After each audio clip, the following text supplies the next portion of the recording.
Asanteni sana marafiki zangu wote ambao mmekuwa mkifuatilia makala zangu kupitia katika mitandao ya kijamii, Facebook, Instagram, Twitter pamoja na YouTube. Nafurahi ninapokuwa nasoma comment zenu, huwa nafarijika sana. That's why napata motisha wa kuendelea kuwaletea masomo mengi kila kukicha. Siku ya leo tunataka tujadili kwa kina nini madhumuni yangu ya kuanzisha Healthy Eating Academy. Programu hii imewasaidia maelfu ya watu hapa Tanzania na nje ya Tanzania. Kwa hiyo dhamira yangu leo pia ni kukufundisha kiundani zaidi ujue nini makusudio yangu kuanzisha Healthy Eating Academy na imebeba vitu gani ndani yake. Mimi naitwa Dr. Kitundu Boaz Mkumbo. Kama wewe ni mara yako ya kwanza kabisa kunisikia, labda unajiuliza huyu ni nani anayeongea, mimi ni daktari wa magonjwa ya binadamu. Nimesoma chuo kikuu Bugando na baada ya hapo nikafanya kazi Mwananyamala kama clinical practice internship kwa mwaka mmoja, na baada ya hapo nikawekeza maisha yangu kuhakikisha kwamba naipa jamii elimu ya kutosha ili kuweza kuinasua kutoka katika magonjwa sugu ambayo jamii inalemewa sasa hivi na inahangaika nayo. Na pia mimi ni mwandishi wa kitabu cha Kitambi cha Wanga, Sayansi ya Mapishi na pia Shutuma za Rehemu. Ni vitabu ambavyo nimeviandika mimi mwenyewe. Pia mimi napenda napenda kuandika makala mbalimbali katika mitandao ya kijamii. Hiyo ndio starehe yangu. Kwa hiyo ninapokaa sehemu yoyote niko bored, huwa nafikiria jamii yangu leo inataka kujifunza nini, na soma comments ambazo wateja wangu wameziacha katika posti zangu, napata kitu cha kuandika na iandikia jamii, na elimika, inafurahi, nasema Dr. Boaz asante. Wachache ambao mnanipa asante nafurahi sana, kwa sababu ndio ambao mnanipa motisha wa kuendelea kuwabadilisha hata wale ambao hawanipi asante. Lakini pia nina website yangu www.drboazmkumbomd.com ambao pia nimekuwa nikichapisha makala zangu nyingi sana. Unaweza kuingia katika website hiyo ukasoma zaidi. Makusudio, mambo ya kuzingatia katika programu yangu, labda tu nataka nitoe yani kama vile onyo, tahadhari.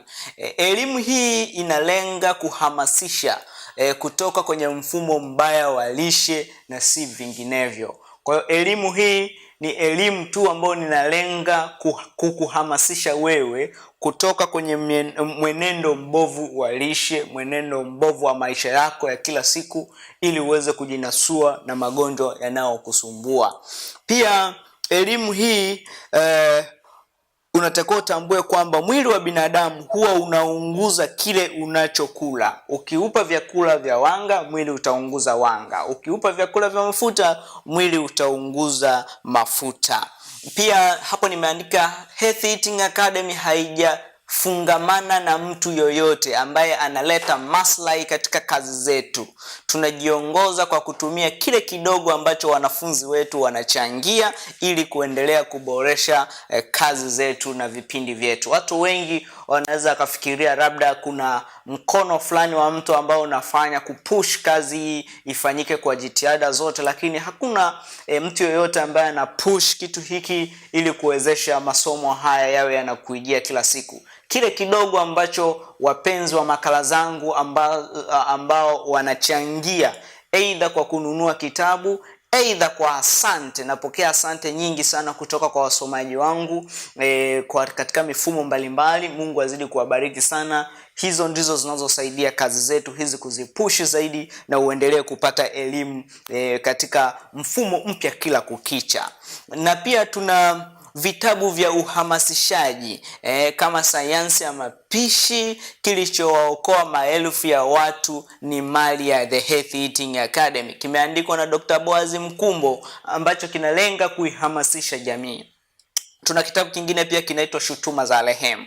Labda wageni ambao ni mara yako ya kwanza kabisa kunifuatilia, hiki ndicho kitabu cha Sayansi ya Mapishi. Kitabu hiki nimekiandika mimi mwenyewe Dr. Boaz Mkumbo. Lengo langu ni kukuhamasisha wewe utoke katika mfumo mbovu wa lishe na utue magonjwa ambao kila siku umekuwa ukilalamika. Si tu kwa wale ambao ni wagonjwa, lakini pia hata kwa mtu yeyote ambaye anataka kujitahadharisha ili asifike kubaya. yani ujinasue kutoka kwenye hatua za mwanzo ambazo ulikuwa umeshaanza kuzipata za magonjwa ya lishe, urudi nyuma ili uwe na afya njema. Una format mwili wako, halafu unafanya installations. Okay? Kwa hiyo hivyo ndivyo vitabu vyangu. Kitabu hiki ndio hiki hapa, kitabu hicho kinaitwa Sayansi ya Mapishi. Upande wa kulia jamaa wangu hapo kinaitwa Shutuma za Rehemu. Ni kitabu. Kwa hiyo kitabu cha Sayansi ya Mapishi kimezungumzia nini?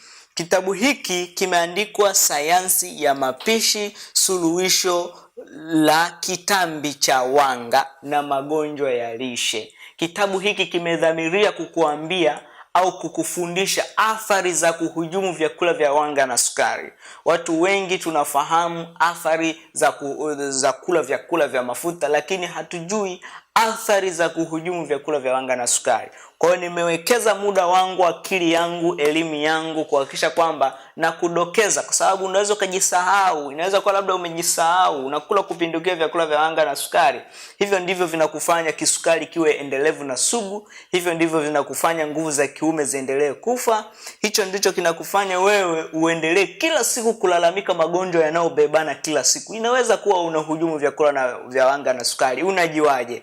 Kwa hiyo katika kitabu hiki nimekueleza kwa kina zaidi na kwa nini unaweza ukabeba magonjwa mengi sana kwa sababu ya uhujumu wa vyakula vya wanga na sukari. Ndio maana nimeandika Sayansi ya Mapishi. Kwa hiyo Sayansi ya Mapishi ni nyenzo itakayo kusaidia wewe kuondokana na magonjwa yanayotokana na kuhujumu vyakula vya wanga na sukari. Pia katika kitabu hiki cha mkono wa kushoto kwangu kinaitwa Shutuma za Rehemu. Shutuma za Rehemu ni kitabu ambacho nilidhamiria kuieleza jamii sasa ukweli kuhusu vyakula vya mafuta, kwa sababu nikisha kueleza sasa kuhusu vyakula vya wanga, lazima nirudi tena nikudadavulia kuhusu vyakula vya mafuta, kwamba mafuta sasa ni nini, na kufafanulia kwa kina, kwa sababu watu wengi tunavibeba juu tu hivi vyakula, hata hatujui kiundani vinasababishwa na nini. Nimeongea kwa kina ili ujue kwamba hiki kitabu nimeongelea sana vyakula vya wanga na sukari, hiki kitabu nimeongelea kuhusu vyakula vya mafuta. Ndio maana nikakiita Shutuma za Rehemu. Yaani hizi ni shutuma ambazo rehemu inashutumiwa. The case against cholesterol. Hizi ni shutuma ambayo rehemu au cholesterol inashutumiwa kwamba inaangamiza mishipa ya damu, inachakaza mishipa ya damu. Je, kuna ukweli gani kuhusu kuchakaa kwa mishipa ya damu? Nimeandika hivi: moyo na mishipa ya damu ni miundombinu ya mwili. Unaweza kuilea miundombinu hiyo ya mwili wako bila kuchakaa endapo ukimjua adui. Rehemu si adui pekee. Kuna maadui wengine wanaofanya mishipa yako ya damu ichakae na idhoofike na uweze kupata magonjwa mbalimbali ya mzunguko wa damu, magonjwa mbalimbali kama shambulio la moyo, pressure na magonjwa mengine yanayoambatana na hayo. Kwa hiyo sasa katika kitabu hiki utajifunza vyakula vya mafuta kiundani zaidi, na utajifunza kwa nini rehemu inashutumiwa kusababisha magonjwa ya moyo. Lakini huku tunajifunza kuhusu uhujumu wa vyakula vya wanga na sukari, nini athari zake. Utapendeza zaidi ukivipata vitabu vyote hivi vikawa ndani kwako ili kuweza kuinusuru familia yako. Kitambi, mambo yaliyonifanya nianze kuhamasisha jamii. Mambo yaliyonifanya, mtu mwingine anaweza kashangaa, Dr. Boaz, kwa nini umewekeza kuielimisha jamii? Kwa nini usingefikiria kwenda kukaa labda na kuandika aspirin, panadol, diclofenac? Kwa nini umefikiria zaidi kuwekeza katika kuiokoa jamii? Kwanza ni msukumo wa dhati ambao nilikuwa nao tangu nikiwa mdogo, nilidhamiria kufanya hii kazi. Lakini kuna mambo mengine ya msingi zaidi yaliyonifanya kuanzisha program hii ya The Healthy Eating Academy. Mambo yaliyonifanya nianze kuhamasisha jamii. Jambo la kwanza, magonjwa ya lishe yametegewa kisogo kabisa, kwani uhamasishaji wake ni wa msimu. Kama utasikia kampeni ya kupima kisukari, kampeni ya kupima pressure, halafu hilo tukio linapita, nilitaka niendeleze hili jamii ishibe elimu ya kutosha. Ushawahi kusikia kwamba kutakuwa na kampeni uwanja wa Sabasaba, tutakuwa tunapima pressure, tunapima kisukari, makampuni mbalimbali yanaweka mkono wake pale, ya labda hospitali nini zinaweka mkono wake pale. Lakini tukio lile lilitakiwa liwe endelevu. Watu wao wanapima na watu wao wanafundishwa masomo ya afya. Watu wanapata uelewa kuhusu afya, wanapata uelewa kuhusu mienendo mbalimbali ya maisha ambao wanatakiwa waishi nayo. Lakini cha ajabu ni kwamba lile tukio likishapita tu na elimu na yenyewe inakata. Kwa hiyo mimi nilitaka kuiendeleza hii elimu. Baada ile tukio kutokea, hii elimu inaendelea.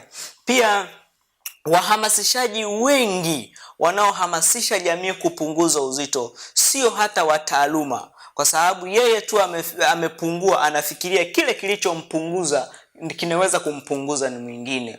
Yani binadamu tunatofautiana. Mimi siwezi nikafanana na wewe unayenisikiliza. Tunatofautiana sana. Haimaanishi kama mimi nimepungua kwa kula limao na maji ya uvuguvugu wa kila asubuhi niamkapo, eti na fulani atapungua kwa kula hivyo. Kwa hiyo nimekuwa nikipita sehemu mbalimbali nikitaka kujua kwamba hawa watu wengi hasa sisi wataaluma tumepiga kisogo jambo hili la kuielimisha jamii kuhusu magonjwa ya lishe, na watu wengi ambao wanahamasisha kuhusu mfumo mzuri wa lishe, mfumo mzuri wa haya magonjwa ya lishe, watu wengi hata sio madaktari. Kwa hiyo nikaona kwamba ni bora na mimi nikawekeza nguvu kazi huku kuhakikisha na push hili jahazi kuihamasisha jamii kuondokana na magonjwa ya lishe. Nimeona maelfu ya watu wanakombolewa kupitia dhamira yangu niliyokuwa nayo. Ndio maana hata kipindi kile napita kuangalia ni wakina nani ambao wameandika vitabu vya afya ambavyo vinahamasisha jamii na ambavyo vinaeleza kuhusu magonjwa ya lishe.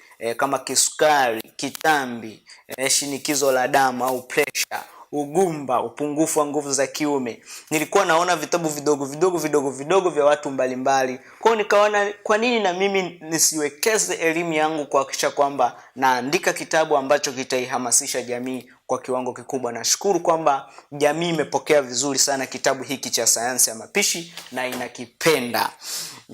Kingine, jamii ina kiu ya elimu ya magonjwa haya ya lishe, ila kwa sababu ya ufinyu wa nguvu kazi ya wataaluma, madaktari, jamii inakosa muda wa kutosha kujadili, kuelimika na kuuliza maswali. Unajua, nilipokuwa nafanya kazi hospitali, nilichokuja kukigundua ni kwamba jamii inapenda sana yani ikae na daktari hata dakika 10, dakika 15 angalau wajadili kuhusu ugonjwa ambao yeye unamsumbua. Unakuta mtu ameenda hospitali si kwa nia ya kutaka dawa, ila ameenda pale kupata ufafanuzi zaidi. Lakini unajikuta kwamba sasa badala ya kupata ufafanuzi unakuta mtu ambaye anatakiwa mpe ufafanuzi unakuta yuko busy sana na watu wengi wamemsubiria kwenye benchi. Uwezo ukakaa pale unajadili na mtu pale, alafu kuna mtu anasubiria kwenye foleni. Kwa hiyo kinachotokea ni kwamba sisi tunakuwa tunakosa muda wa kujadili kwa kina, hasa masuala kama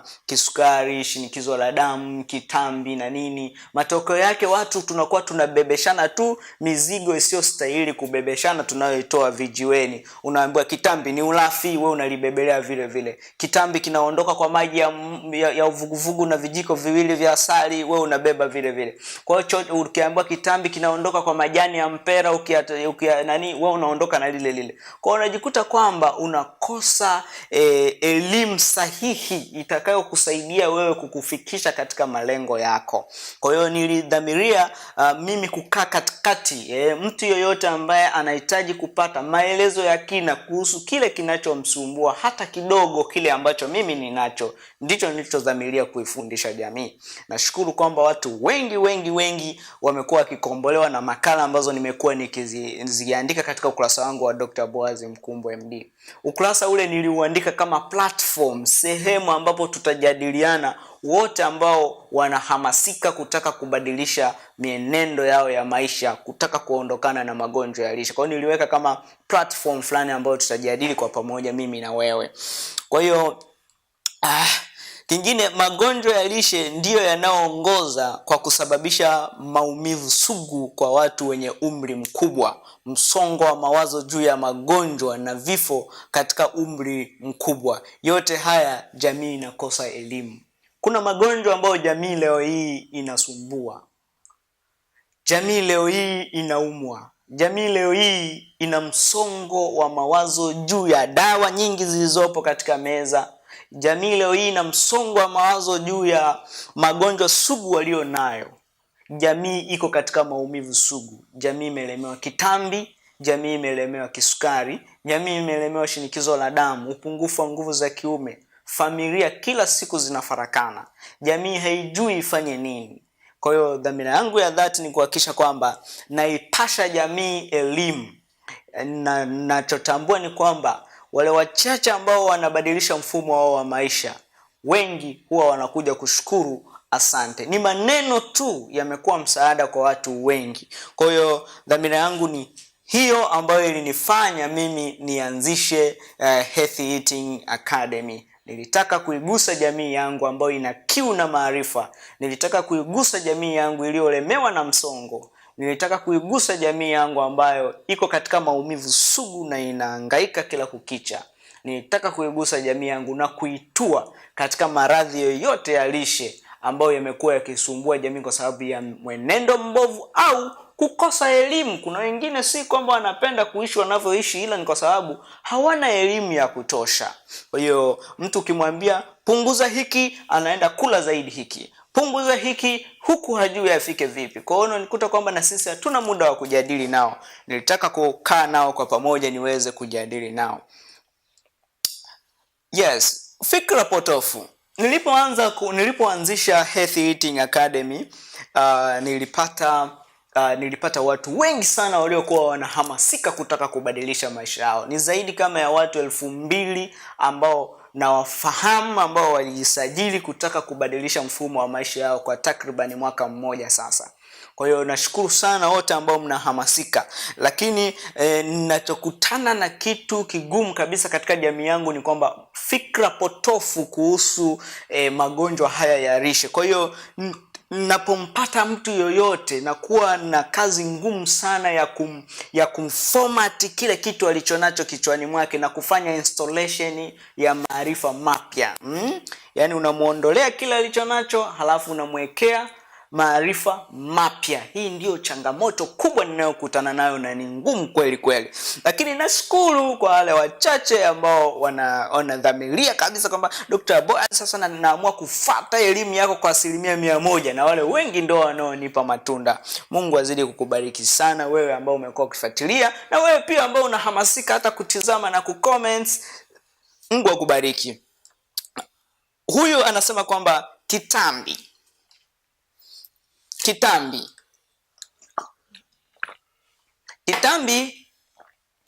hapo kinatafsiriwa fikra potofu ya kwanza ya kitambi.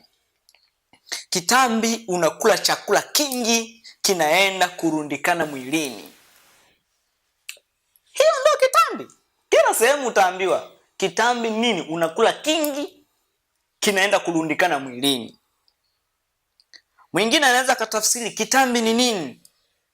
Kitambi ni uvivu wa mazoezi. Maana yake chakula ulichokula kinaenda kurundikana mwilini mwako kwa sababu kile ulichokula hakiendi kutumika. Wewe umekaa tu, wewe ni mvivu. Ndio maana tukapata maneno mbalimbali ambayo yanamuadaa mtu,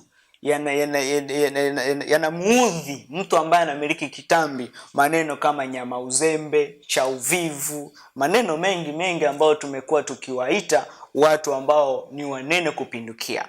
Kwa hiyo unene umekuwa ukichukuliwa ni kwamba ni jambo ambalo wewe unajitakia, na kupungua uzito ni jambo la maamuzi, yani liko chini ya uwezo wako. Unaweza kaamua kuongezeka au unaweza kaamua kutokuongezeka. Jamii inavyonenepa kiasi hiki, sidhani kuna mtu ambaye anapenda kunenepa. Sidhani. Kuna wengine unaweza kukuta kabisa ni watu ambao hataki kitambi kije, lakini kitambi kinakuja. Hataki kije, kitambi kinakuja. juhudi zote anazifanya, haiwezekani. Hii inaashiria kwamba kitambi kutokea si swala la kuamua tu kwamba mimi naamua nimiliki kitambi au mimi naamua kutomiliki kitambi. Kwa hiyo tiba ya kitambi tukaambiwa kwamba unatakiwa tu utumikishe mwili, maana yake ufanye mazoezi. Ufanye mazoezi. Watu tumehamasika, tunaenda gym.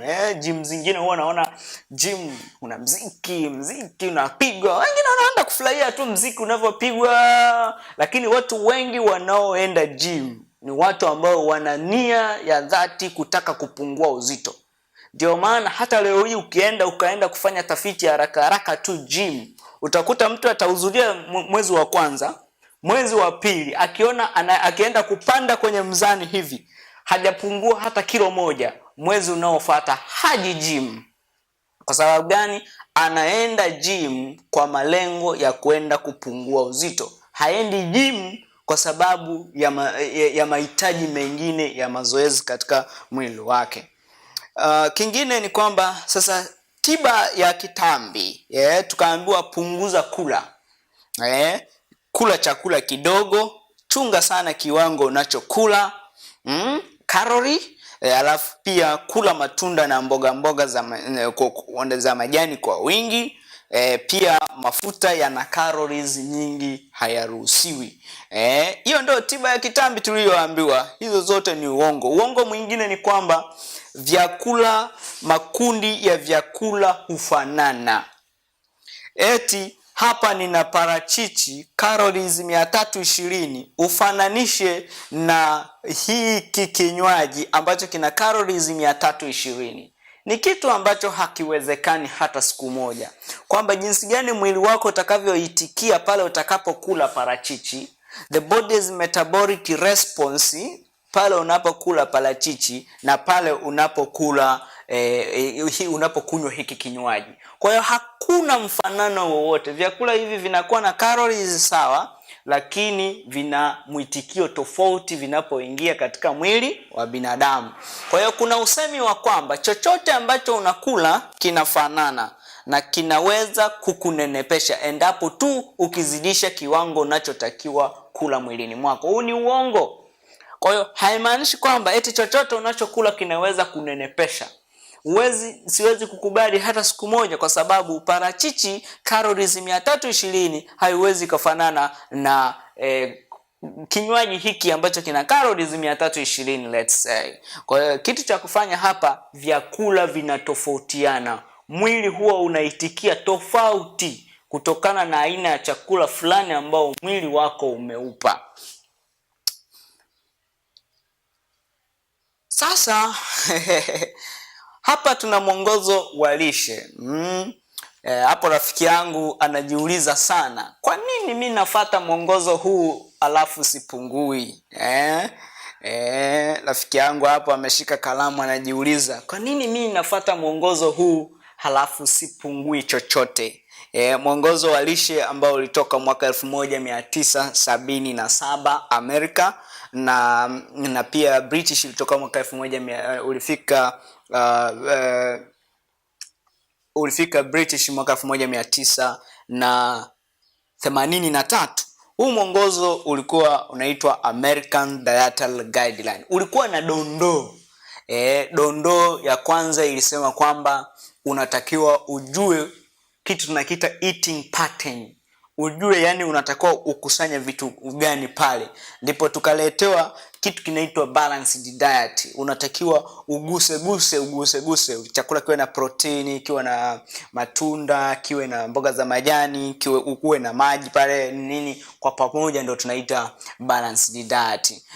Kwa hiyo kingine tukaambiwa tu focus kwenye variety of nutrients, na kingine tuliambiwa tu limit kiwango cha calories kinachotoka kwenye added sugars na mafuta, na kupunguza sodium intake.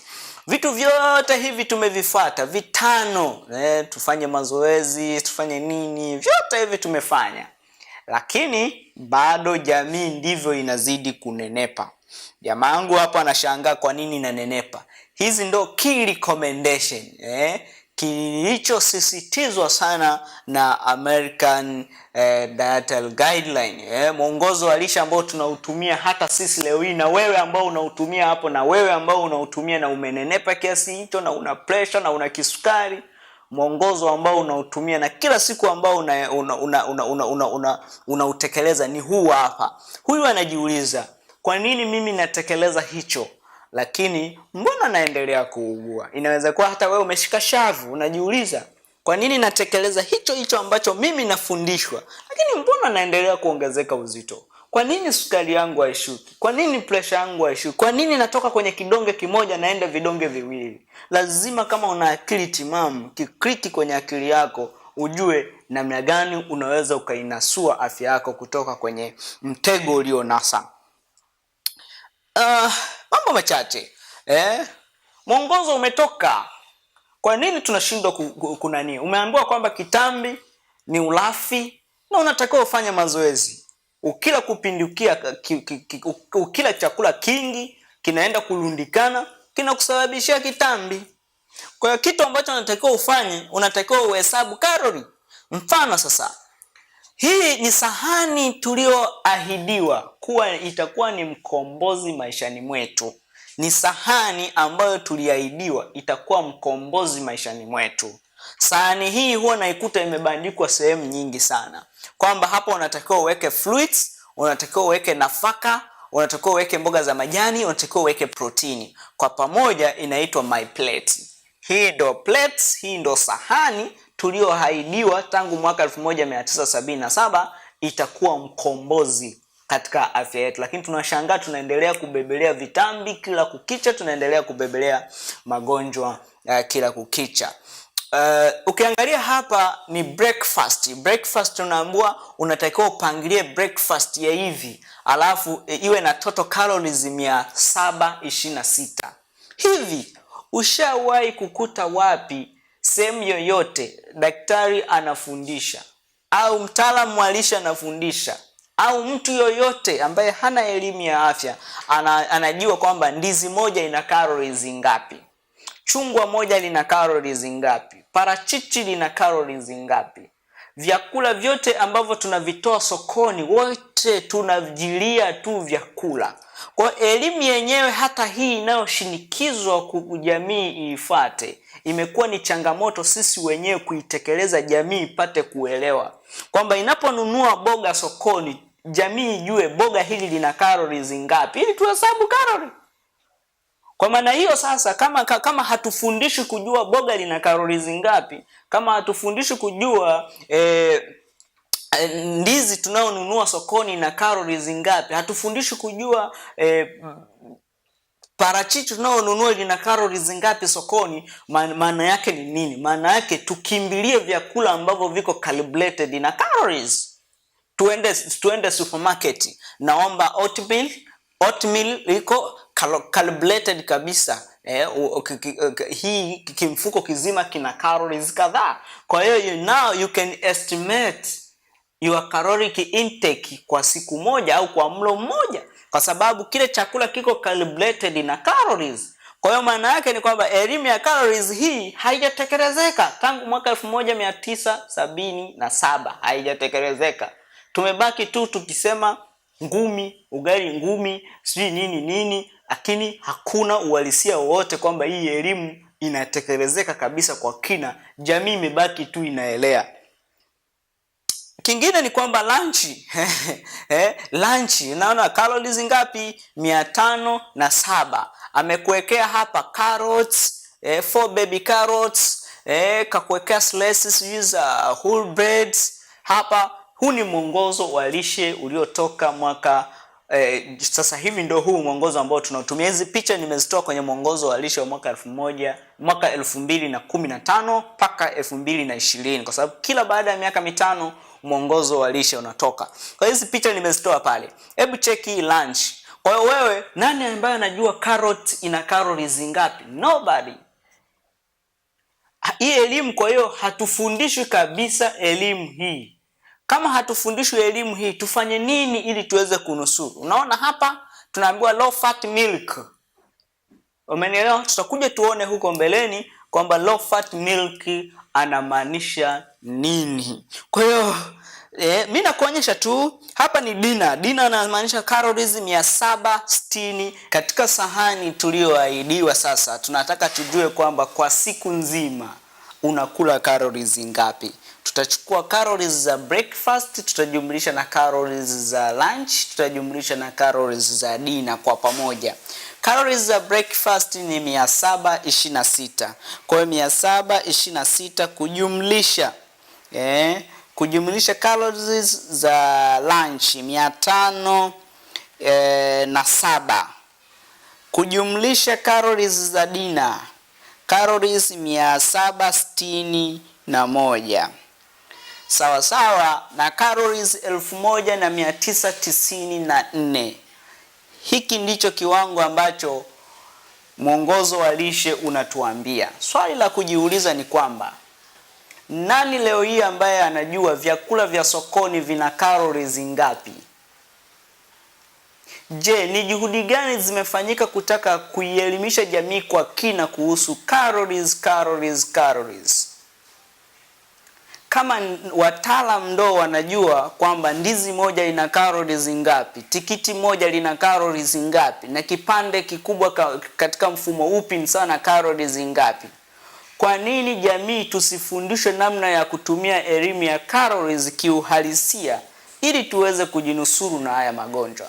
Unafikiria kuna kitu gani hapo katikati? Kwa nini hatufundishwi elimu ya calorie?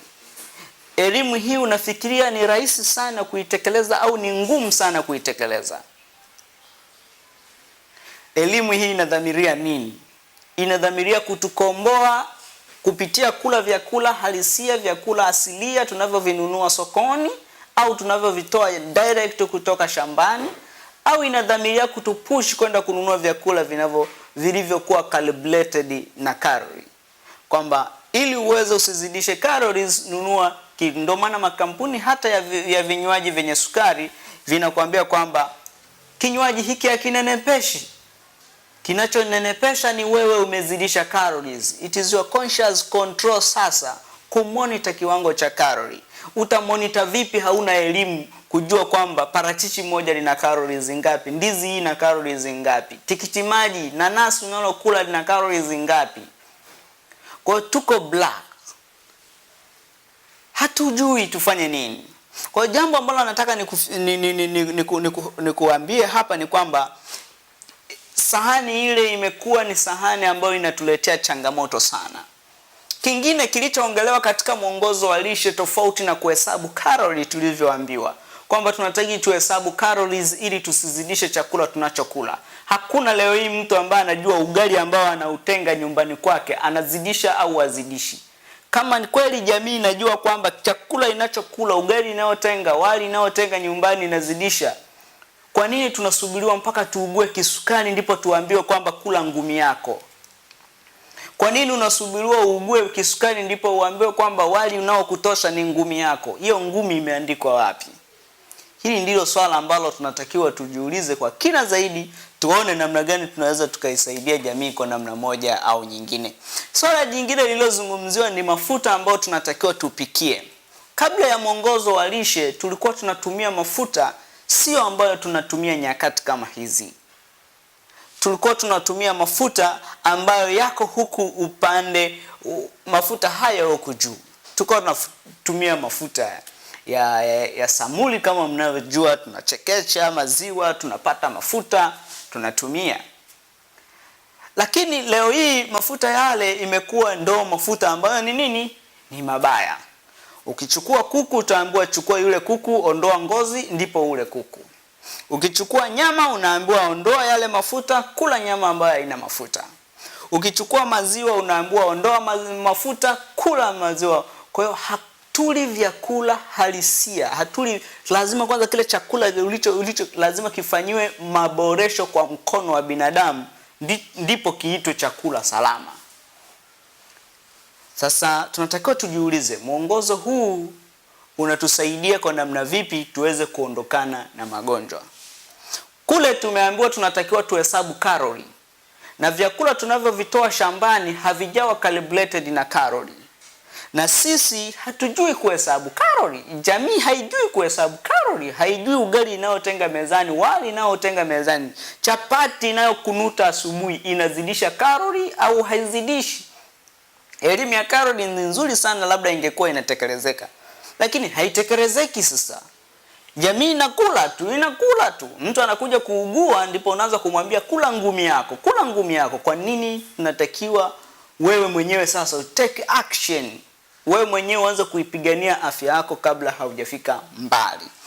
Kwa hiyo ukija tena katika mfumo huu wa vyakula hivi vya mafuta ya kupikia au vyakula hivi, naambiwa kuku ondoa ngozi, nyama ondoa mafuta, maziwa ondoa mafuta. Hivi vitu vyote ambavyo vimeondolewa mafuta huwezi ukavipata katika uhalisia wake. Kwa siku hizi hata viwanda vingi ambavyo ukienda unauliza naomba maziwa ambayo ni moja kwa moja yanatoka kwa ng'ombe ambayo yamewekwa vizuri, utaambiwa hakuna. Kuna maziwa ambayo nayaita white soda, soda nyeupe, yamechujwa, wameondoa mafuta, ukapewa maziwa yako, naambiwa haya ndio maziwa salama kwa afya yako. Maziwa yale sio halisia. Maziwa halisia ni yale yamechakachuliwa, ukapata maziwa ya mkono wa binadamu. Kwa hiyo tumetoka kwenye kula vyakula halisia, tunakula vyakula vya mkono wa binadamu. Kwa sababu ya nini? Mwongozo wa lishe. Mwongozo ndio unaotuambia hivi. Kwa hiyo mafuta yanayoganda yanaziba mishipa ya moyo, hivyo mafuta yaliyobaki kimbilio yetu ni mafuta yatokanayo na mbegu za mimea. Haya ndio mafuta ambayo tunaambiwa ni mazuri kwetu na ndio tunaotumia. Na ukiangalia hapa hii picha nimetoa kutoka katika mwongozo wa lishe wa mwaka 2015 2020 uliotolewa hivi karibuni.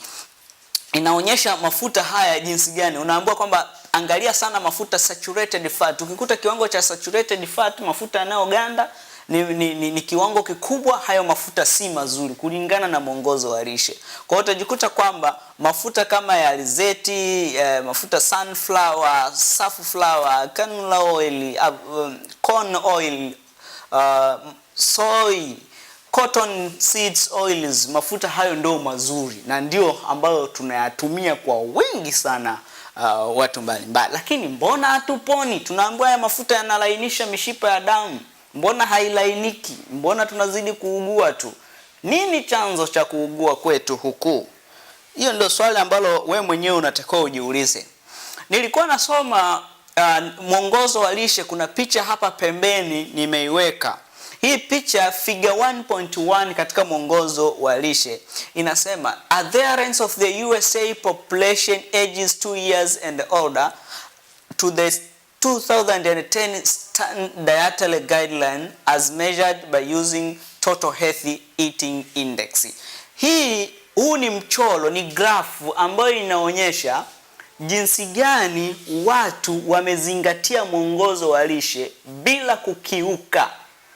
Yaani wewe nikikupa masharti kwamba nenda kafuatilie haya masharti, ukaenda ukayafuata yale masharti, ninatarajia upone, sitarajii uendelee kuugua na sitarajii afya yako iendelee kudhoofika. Kwa hiyo ukiangalia hapa yani uelewa unaongezeka, lakini utakuja uone kule mbeleni. Na hii tafiti ilifanywa na kina nani? Ilifanywa na National Health and Nutrition Examination Survey, ambao huyu Catherine ndo aliyeripoti, ilikuwa Agosti 24, 2015, na mwongozo wa lishe ukaadapt. Lakini hii ripoti pale inaripotiwa ilifanywa pamoja na CDC, na hawa jamaa wote walikaa kwa pamoja wakafanya tafiti, wakaona kwamba watu uelewa kuhusu mwongozo wa lishe unaongezeka. Unaona mwaka 1999 mpaka mwaka 2000 mwongozo uelewa ulikuwa 49.1. Mwaka 2001 mpaka 2002 uelewa ulikuwa 51.9. Watu wameuelewa mwongozo wa lishe.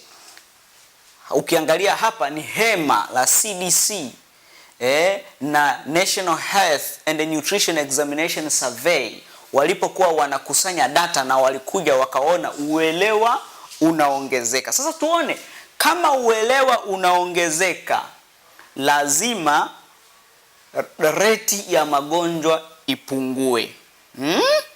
Haya, cha kushangaza sasa walichokiona, kilichoripotiwa sasa Na ile tafiti tuliyoiona walichokiripoti hawa CDC pamoja na National Health and Nutrition Survey, walichokiona, waliona kwamba uelewa kuhusu mwongozo wa lishe bila kukosea ni mkubwa. Mtu anaelewa, ukimwambia unashauriwa kulaje, nashauriwa kula dona, nashauriwa kula mkate ambao sio mweupe brownie, nashauriwa hivi, anafuata vitu vyote. Nashauriwa kutumia mafuta ya ng'ombe na nini, anafuata kila kitu.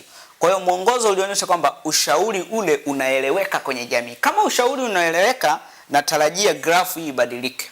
Lakini the trend in adult obesity kuanzia mwaka 1960 mpaka mwaka 2012 inazidi kupeta.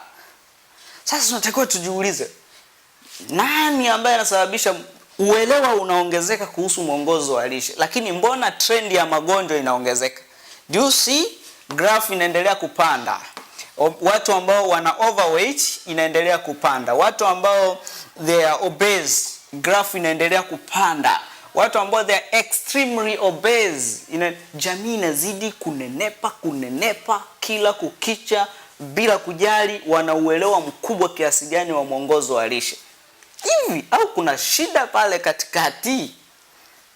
Ndio jambo ambalo nataka wewe ujiulize. Hebu angalia the diabetes prevalence ripoti, the diabetes prevalence. Hebu angalia, kuna watu ambao undiagnosed, wao ambao tunaita prediabetic, hawajijui kama ni nini. Mnakwambia mimi mnene lakini sina kisukari chochote, yeye hajijui. Kwa hiyo ukiangalia hapa trendi inazidi kuongezeka.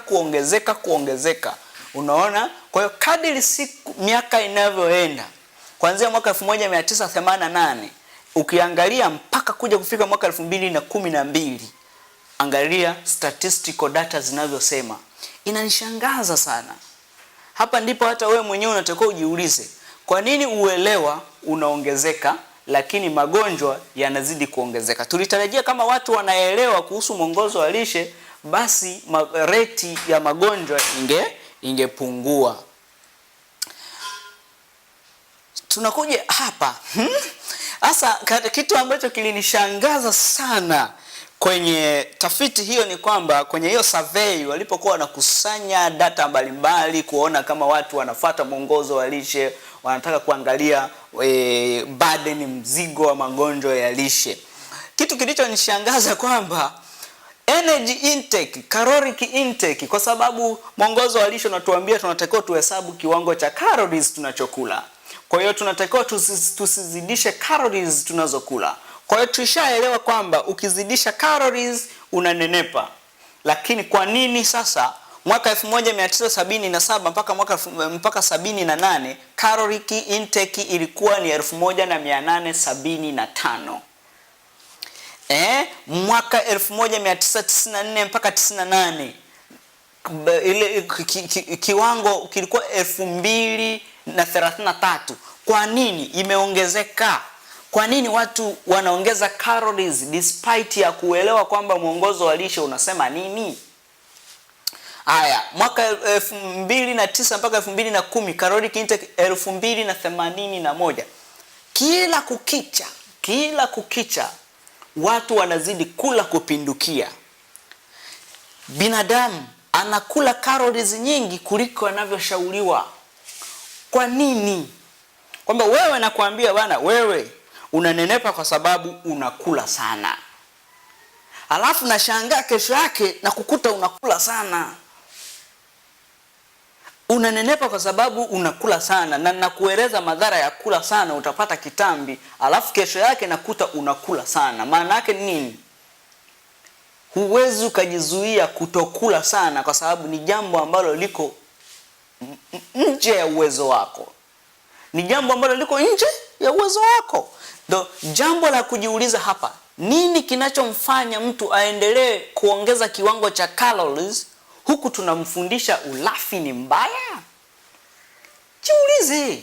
Yes, ni sawa jambo hili tunalosema kwamba kitambi ni ulafi. Tukirudi huku nilisema kwamba jambo tunaposema kwamba kitambi ni ulafi, Kitambi ni kutofanya mazoezi. Tunamaanisha nini? Kwa hiyo tunarudi mwanzo kabisa huku, tulisema fikra potofu kuhusu kitambi. Mtu akikwambia kitambi ni ulafi. Kitambi ni ulafi. Kitambi ni uvivu wa kutofanya mazoezi. Hivi si visababishi vya kitambi, ni dalili za kitambi. Kwa hiyo ulafi na uvivu wa kutofanya mazoezi ni dalili za kitambi. Kitambi ndicho kinachomfanya mtu ale kupindukia. Kitambi ndicho kinachomfanya mtu awe mvivu wa kushughulisha mwili, decreased body performance. Utafanya nini? Una kilo 130, uko katika maumivu, utafanya zoezi gani? Kwa kitambi kinaleta ulafi. Kitambi kinaleta kula kupindukia, njaa kali za mara kwa mara. Watu wengi, wateja wangu wengi wana njaa kali za mara kwa mara. Watu wengi ambao ni wateja wangu wameathiriwa na vyakula vya wanga na sukari. They are craving sugar all the time.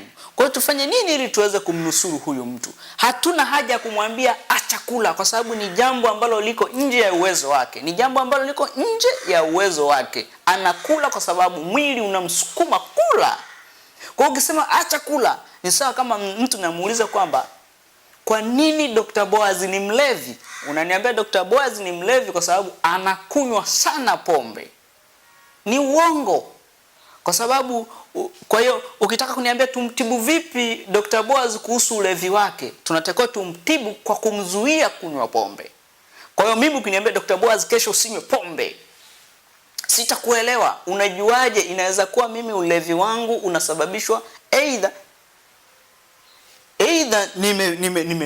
labda nimepata shoti kibiashara, unakuta nimekula shoti hela nyingi, unaona sasa unajikatia tamaa, unaanza tu kunywa pombe. Inaweza kuwa umepata hela nyingi, mnajipongeza na marafiki zako. Inaweza kuwa ulikuwa na mke wako, mnapendana, mke wako akakuacha. Hivyo ndivyo vitu ambavyo vinanipelekea labda mimi kufanya nini? Kunywa pombe. Kwa hiyo ulitakiwa utrace sababu inayonisababisha mimi ninywe pombe. Kwa ndio maana hata watu wenye uzito mkubwa tumekuwa tukiambia tu walafi, hatumfanyi mazoezi. Kwa hiyo unajikuta kwamba tunashindwa kutrace kwa nini huyu mtu anakula sana. Kuna kitu ambacho kinamdrive mtu mwenye uzito mkubwa anakula sana. Kuna kitu ambacho kinamdrive mtu mwenye uzito mkubwa anakuwa mvivu wa kutofanya mazoezi. Unapomshinikiza kufanya mazoezi wakati mwili wake unauma, unapomshinikiza huyu mtu kutokula wakati ana njaa kali, ni kumuonea. Ni kumuonea sana. Ni sana kumwambia mlevi acha kunywa pombe bila kujua kwa undani zaidi nini kinachomsababisha mtu kunywa pombe.